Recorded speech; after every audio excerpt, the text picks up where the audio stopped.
Assalamualaikum warahmatullahi wabarakatuh, sahabat Mi TV yang berbahagia dimanapun Anda berada. Bertemu lagi dengan saya Tiffany Hedi Rahmawati dalam acara podcast MUI Kota Bekasi. Nah, kali ini saya bersama Kiai Jamulail. Mari kita sapa terlebih dahulu. Assalamualaikum Kiai. Waalaikumsalam warahmatullahi wabarakatuh. Bagaimana kabarnya? Alhamdulillah, Allah kasih sehat saya. Alhamdulillah Kiai.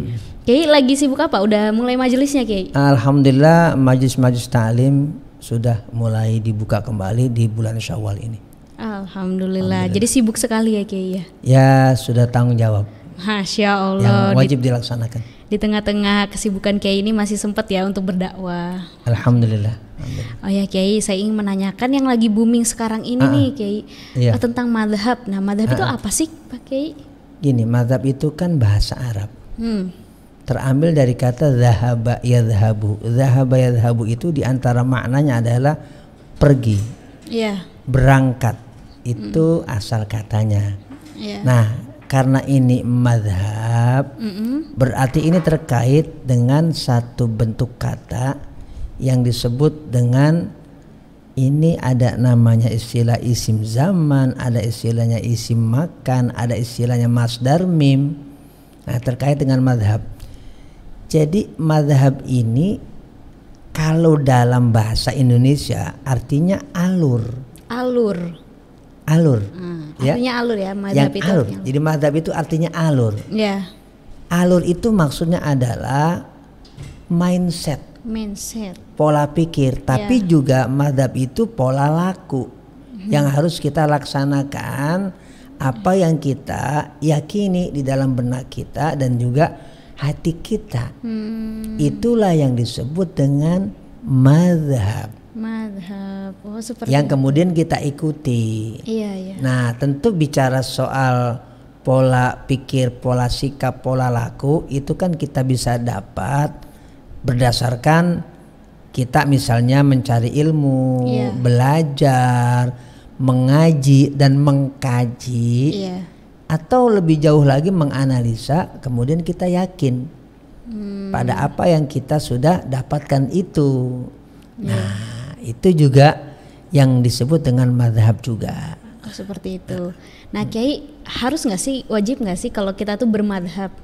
Gini, landasannya begini. Setiap orang itu kan punya posisi pribadi masing-masing. Artinya dia ini sejauh mana pengetahuannya tentang satu hal, misalnya terkait dengan masalah agama. Otomatis bagi yang dalam posisi tidak mengetahui, gampangannya lah kita sebut dengan orang awam. Orang awam itu kan wajib bertanya, dan setelah bertanya dia mengamalkan apa yang sudah ditanya berupa jawaban. Itu terkait agama misalnya kan. Berarti dia punya kewajiban untuk mengikuti apa yang dia sudah dapat jawabannya dari hal agama. Jadi mengamalkan yang sudah dia ketahui terkait dengan agama itu kan hukumnya wajib. Iya betul. Gitu, wajib bagi orang yang tadi bertanya, kemudian setelah dapat jawaban dia wajib mengamalkan itu. Kan alur itu namanya, alur tadi itu wajib dia amalkan. Iya Kiai. Nah Kiai, terkadang nih ada orang, ayo kita madhab ini gitu kan ya Kiai. Ngapain sih bermadhab? Toh kita juga langsung ngambil dari sunnah dan Al-Quran. Seperti itu Kiai. Nah itu tuh menyikapi yang seperti itu bagaimana Kiai? Begini, Quran sumber Islam pasti, hadis sumber Islam pasti. Tapi untuk mengetahui apa itu isi Quran, apa itu isi hadis, kan kita punya kewajiban untuk bertanya kepada yang ahli. Nah inilah. Kita bertanya kepada yang ahli Quran, kita bertanya yang ahli hadis. Artinya ketika kita mengamalkan Quran, kita mengamalkan hadis, kan lewat orang. Orang itu maksudnya yang ahli. Yang ahli dalam bidang tersebut. Nah itu. Nah jadi jangan buru-buru kita bilang ya secara mudah, oh itu kan harus kembali, harus kemudian kita Quran hadis. Iya, nggak salah. Cuma kan ada sosoknya yang ahli, yang lebih ahli. Ya, artinya bukan yang lebih ahli, yang ahli dalam Quran, yang ahli dalam hadis.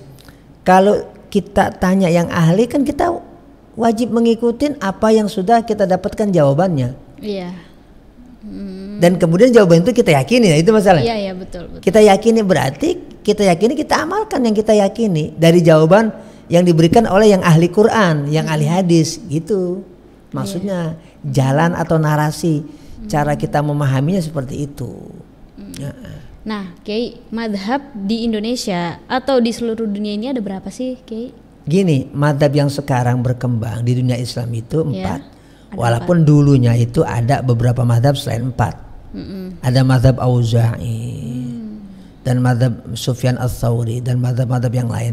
Hanya yang sekarang berkembang dan kemudian di dunia Islam itu penganutnya memang banyak ya, 4 madhab itu, madhab Hanafi, madhab Maliki, madhab Syafi'i dan madhab Hambali.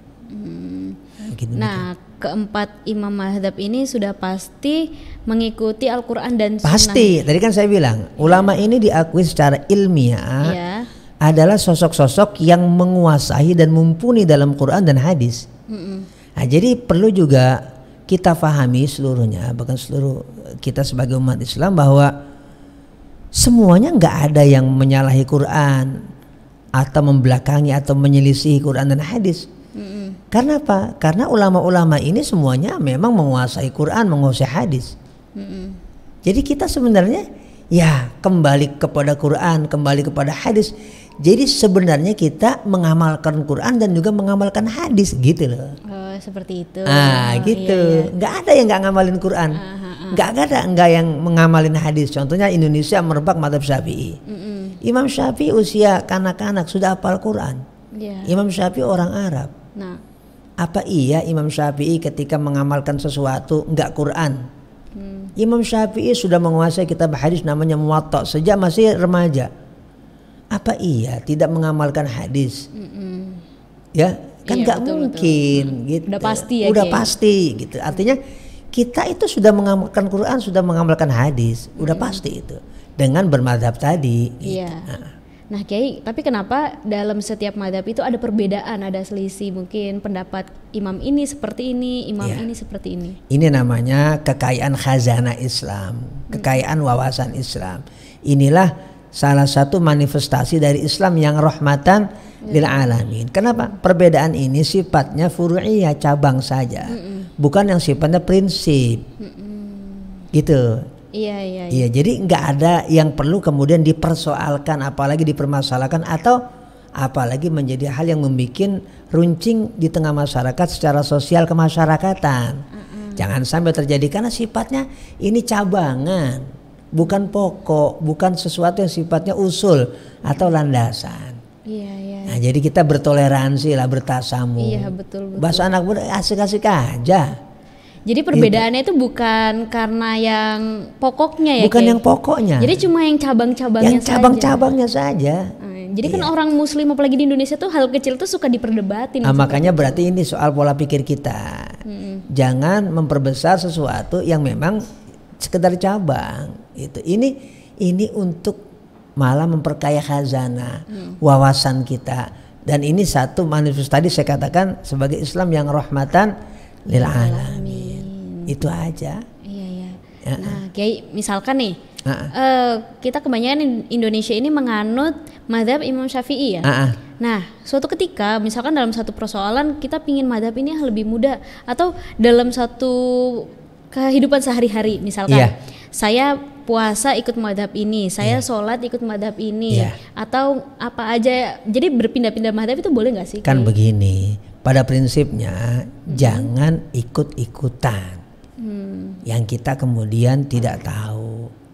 Ini kan jadi nantinya kita mempermainkan agama. Kenapa? Asal-asalan. Jangan. Jadi satu pola kita ikuti secara istiqomah. Gitu. Jadi kalau misalkan milih satu, udah itu saja. Itu saja. Kenapa? Kita kan tadi saya katakan dalam posisi masyarakat secara luas. Ya. Iya, betul. Kalau nanti ini itu sementara dia yang dia pilih ini itu, dia nggak tahu apa-apa. Ujung-ujungnya nanti bisa berbenturan satu sama lain. Kita yang membenturkan, bukan berbenturan antara mazhab itu berbenturan sendiri, bukan. Mazhab itu semuanya baik semua. Kita sendiri. Kita yang membenturkan. Iya, kita takutnya nanti pada satu titik di mana jadinya kita ini membenturkan kitanya. Makanya nggak usah lah. Nggak usah. Jadi satu-satu aja ya. Satu aja. Iya, kita satu aja. Nah, Kiai, kalau misalkan ada satu ini nih Kiai, apa tuh namanya, ada suatu permasalahan nih, di mana di suatu kredit kayak lagi haji itu kan, kalau Imam Syafi'i kan apa ya Kiai, tersentuh kulit sesama lawan jenis itu udah batal. Nah itu bagaimana kalau misalkan waktu haji, umroh gitu kan bener-bener yang keadaannya rame banget tuh gimana Kiai? Kita kan begini, kita kan selalu tersentuh. Satu, yang kedua kondisinya memang kondisi yang tidak biasa. Dimana saat tawaf itu kan laki-laki perempuan kumpul jadi satu, yang nggak bisa memang misalnya gantian, jam sekian yang tawaf laki-laki, jam sekian yang tawaf perempuan. Kayak di Masjid Nabawi kan bisa, tapi kalau di Mekah kan nggak bisa seperti itu. Jadi ini ada satu yang sifatnya khusus. Jadi ada khususan. Gitu. Sedangkan prinsip agama kan la yukallifullahu nafsan illa wus'aha. Allah nggak memberikan beban yang orang nggak bisa pikul.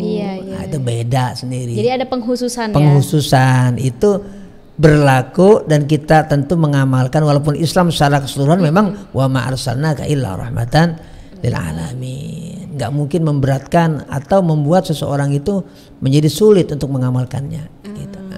Nah, Kiai, ini kan mazhab ini udah 4 imam ya, udah paten.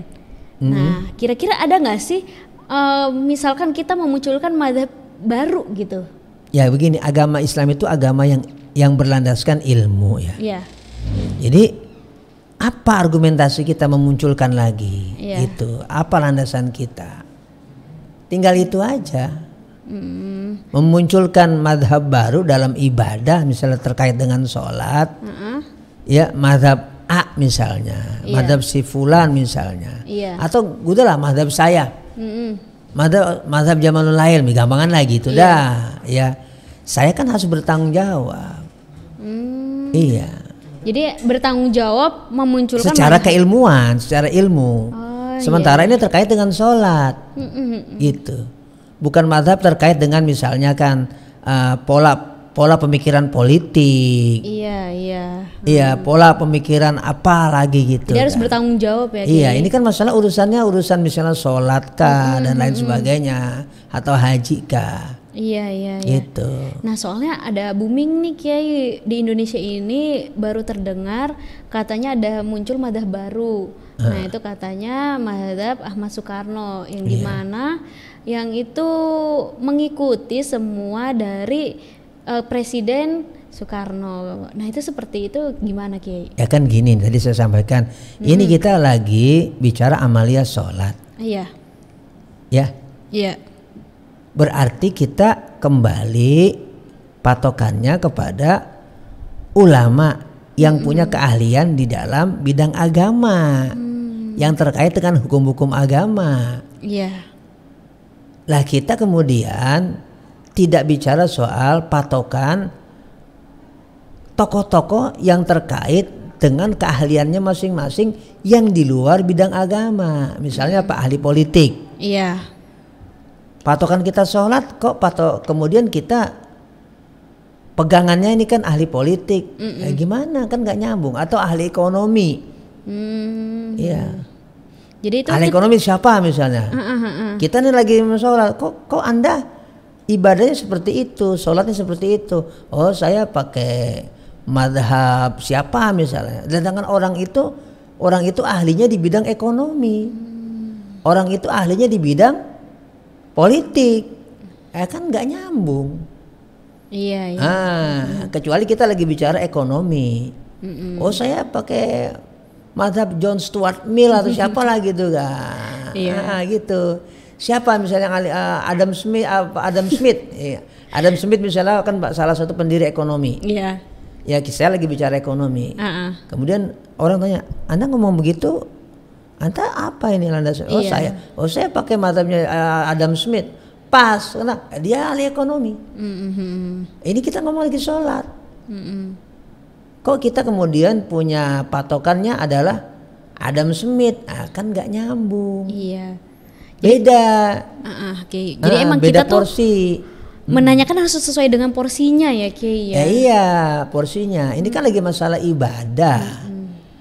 Gitu. Nggak bicara masalah ekonomi atau politik atau apalah yang sifat organisasi. Kan masing-masing secara keilmuan itu kan ada tokoh-tokoh masing-masing atau referensinya gitu kan. Iya, betul, referensinya masing-masing. Silakan saja kalau memang itu keahliannya yang sedang kita geluti adalah ilmu itu gitu. Kecuali kalau misalkan kita ingin membela negara Indonesia sesuai dengan yang presiden kita lakukan, itu baru nggak apa-apa ya. Itu pas, itu malah tepat. Nah itu baru pas. Jadi emang sesuai harus konteksnya masing-masing ya Kiai ya. Kita jadi nggak boleh asal-asalan bikin madhab baru lah seperti itu. Nggak bisa. Ini madhab apa dulu ya kan, bidangnya apa dulu ya. Mau ngambil rujukannya dari mana gitu ya Kiai ya. Iya gitu maksudnya. Iya Kiai. Nah itu bagaimana sih Kiai tips nih untuk menyatukan kita di Indonesia ini yang terpecah belah seperti itu? Pertama kemudian bicara soal hati ya. Iya. Hati itulah yang harus punya niat baik, sehingga dengan niat baik itu kita bisa bersatu. Itu hati dulu. Dari hati masing-masing ya Kiai. Iya, artinya hati itu kita punya iktikat baik, punya niat baik. Iya. Nah, nanti kan kita akan urun rembuk, ini gimana nalar ilmunya ketemu gitu. Seperti itu. Tapi kalau tidak punya itikat baik, orang itu bisa kemudian mencari pembenaran. Iya betul. Bukan kebenaran, mencari pembenaran. Itu. Ada aja ya alasannya ya, buat membela diri. Kebenaran berarti kan nyari alasan, padahal salah. Tapi karena ini dia tidak mau mengalah, yang dia cari adalah pembenaran dari kesalahan yang ada. Iya, kenapa tidak punya itikat dan niat yang baik? Itu dulu yang pertama.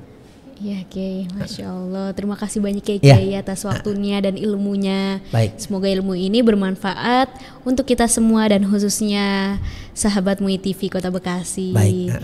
Ya, terima kasih banyak Kiai atas waktunya dan kita akan bertemu lagi di episode berikutnya dengan pembahasan yang tak kalah serunya ya Kiai ya. Mungkin cukup sekian. Terima kasih. Wassalamualaikum warahmatullahi wabarakatuh.